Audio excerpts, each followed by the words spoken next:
अब लेकिन कहानी यहाँ पे खत्म नहीं होती। कहानी माइक्रोवेव से भी कम एनर्जी होती है, जिसे हम कहते हैं रेडियो वेव्स। क्या कहते हैं? Radio waves. रेडियो वेव्स की एनर्जी कम, सबसे लीस्ट होती है। सारी जो लाइट होती है, किसी भी सोर्स से आने वाली लाइट में डिफरेंट एनर्जी होती है, और जो रेज होती हैं सबसे कम एनर्जी की रेज रेडियो वेव्स में होती है। ये पोर्शन इस रेडियो वेव्स का हम जानते हैं एप्लीकेशन, टेलीविजन के सिग्नल या रेडियो के सिग्नल इस रेडियो वेव्स के थ्रू आते हैं। सबसे अधिक देखिए विजुअल लाइट में सबसे कम एनर्जी यहाँ इस पॉइंट से इस पॉइंट डिक्रीज हो रही है। वायलेट लाइट यहाँ पे इस पॉइंट पे अधिक है, इस पे कम है। फिर इंफ्रारेड की और कम हो गई, माइक्रोवेव्स की और कम हो गई, रेडियो वेव्स की। रेडियो वेव्स में रेडियो वेव के एप्लीकेशन से हम सभी परिचित है, टेलीविजन और रेडियो। इसमें देखिए इसको कई तरीके से डिवाइड किया गया है। जैसे ये इस तरह just for your natural knowledge और इंटरेस्टिंग बनाने के लिए कि आपको ये सब पता, जैसे VHF UHF जब हम रिमोट को चलाते हैं कभी कभी टेलीविजन के, तो ये सब आते हैं। ये सारे फ्रीक्वेंसी के हिसाब से जो रेडियो पोर्शन है, ये रेडियो वाला पोर्शन, इसमें ढेर सारी अलग अलग वेवलेंथ होती है। जैसे ये 400 एंगस्ट्रॉम हुआ तो 400 नैनोमीटर, 700 नैनोमीटर, और वेवलेंथ इस पॉइंट से इस पॉइंट तक बढ़ती जा रही है, एनर्जी कम होती जा रही है। तो रेडियो वेव्स में भी इस पॉइंट से इस पॉइंट तक वेरिएबल वेवलेंथ है। इस पॉइंट के वेवलेंथ सबसे अधिक होगी और इस पॉइंट की सबसे कम होगी। एनर्जी इस पॉइंट की सबसे अधिक होगी रेडियो वेव्स में, और इस पॉइंट की कम। तो UHF VHF ये सारी चीज होती हैं, ठीक है। अब आगे हम इसको डिस्कस कर सकते हैं AM और FM पे, लेकिन फिर कभी डिस्कस करेंगे AM FM क्या होता है। AM जानते हैं आप, जब रेडियो चलाते हैं तो या तो AM में होता है या तो FM में होता है।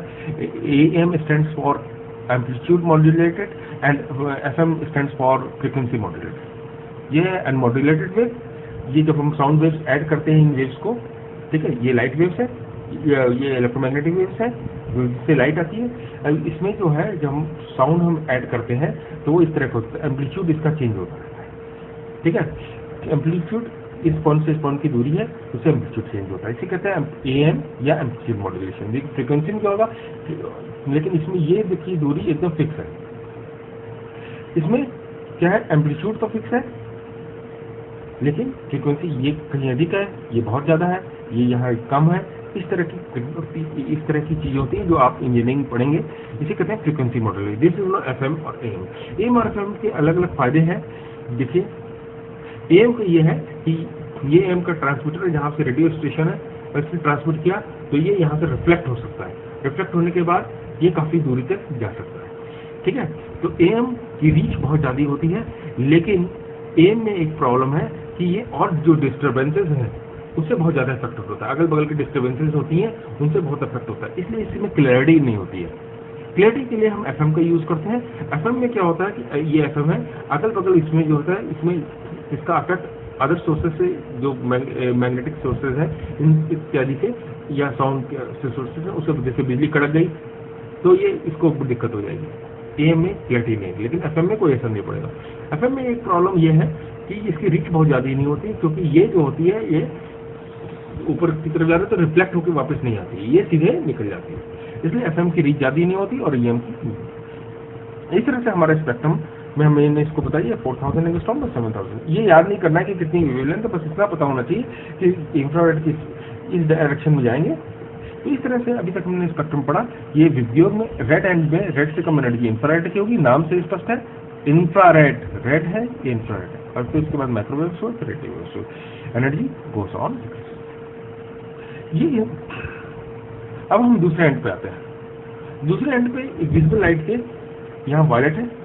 वायलेट से भी ज्यादा एनर्जी होती है अल्ट्रा वायलेट में। अल्ट्रा वायलेट की एनर्जी बहुत ज्यादा होती है in comparison to that of violet light. अगर इसकी 400 नैनोमीटर है तो इसकी वेवलेंथ जो होगी ऑब्वियस सी बात है इससे कम होगी, फ्रीक्वेंसी हाइयर होगी।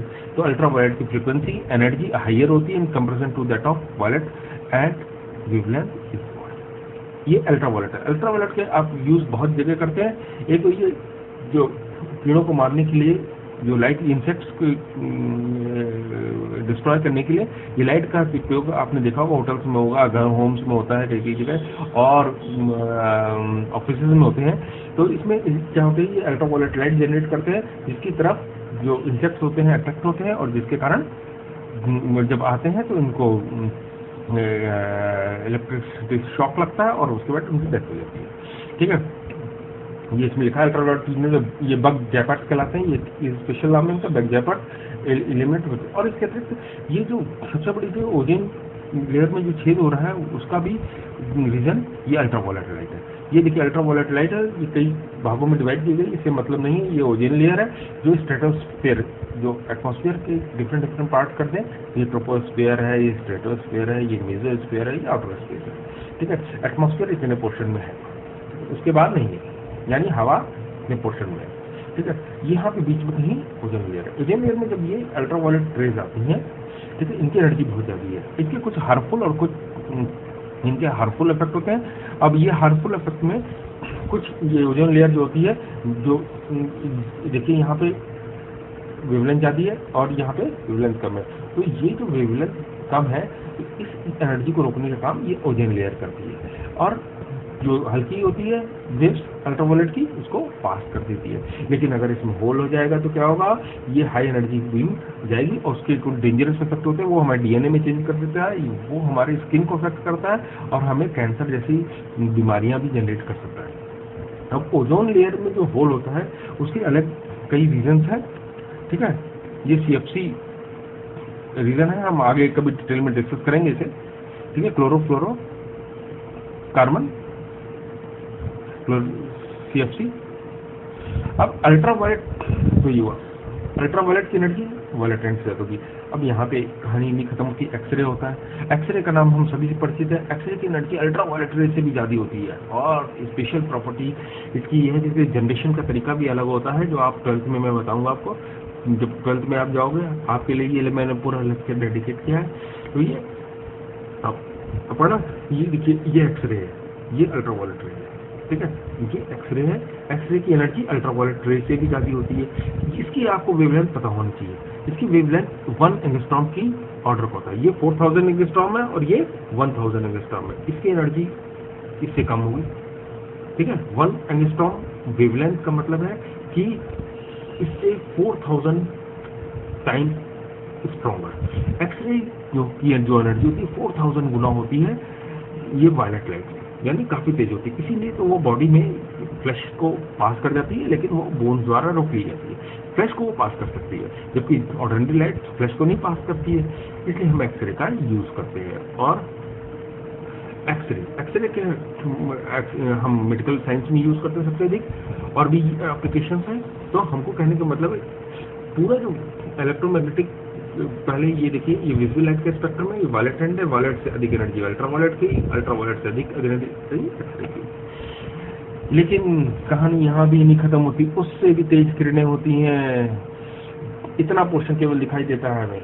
अल्ट्रावायलेट की एनर्जी वायलेट से अधिक होती है, अल्ट्रावायलेट से अधिक एनर्जी एक्सरे की होगी, और उससे अधिक एनर्जी गामा रेज की। गामा रेज की एनर्जी सबसे अधिक होती है इलेक्ट्रोमैग्नेटिक स्पेक्ट्रम में, गामा रेज की एनर्जी सबसे अधिक होती है। और स्पेशलिटी इसकी है कि गामा रेज की जनरेशन का तरीका एकदम ऑल टुगेदर है। ये न्यूक्लियस से निकलती हैं, इसको भी मैं डिटेल में बताऊंगा। न्यूक्लियस से निकलती हैं, न्यूक्लियस को ब्रेक करती हैं, तो बहुत स्ट्रॉन्गर फोर्स को ओवरकम करती हैं, और इसलिए गामा रेज की एनर्जी बहुत ज़्यादा होती है। ये हमारा पूरा इलेक्ट्रोमैग्नेटिक स्पेक्ट्रम है। कहने का मतलब गामा रेज जो इलेक्ट्रोमैग्नेटिक स्पेक्ट्रम में जो भी लाइट आएगी किसी भी सोर्स से आएगी, इन डिफरेंट पार्ट्स 1 2 3, ठीक है, 4 5 6 7 पार्ट्स में हम इस तरह से डिवाइड कर सकते हैं। इसमें गामा रेज सबसे अधिक एनर्जी, उससे कम एनर्जी एक्सरेज की, उससे कम अल्ट्रावायलेट लाइट की। वायलेट के बगल में जो अल्ट्रावायलेट है, इसके नाम से याद हो जाएगा, वायलेट से के बगल में अल्ट्रावायलेट है, वाइट इज हायर एनर्जी, तो उसके बगल में क्या होगा और हायर एनर्जी होगी, वो अल्ट्रावायलेट कहलाएगा। फिर यहाँ रेड आया, इंफ्रारेड हुआ, microwaves and reverse. Gamma rays, X rays इस डायरेक्शन में एनर्जी कम होती है और इस डायरेक्शन में एनर्जी अधिक होती है।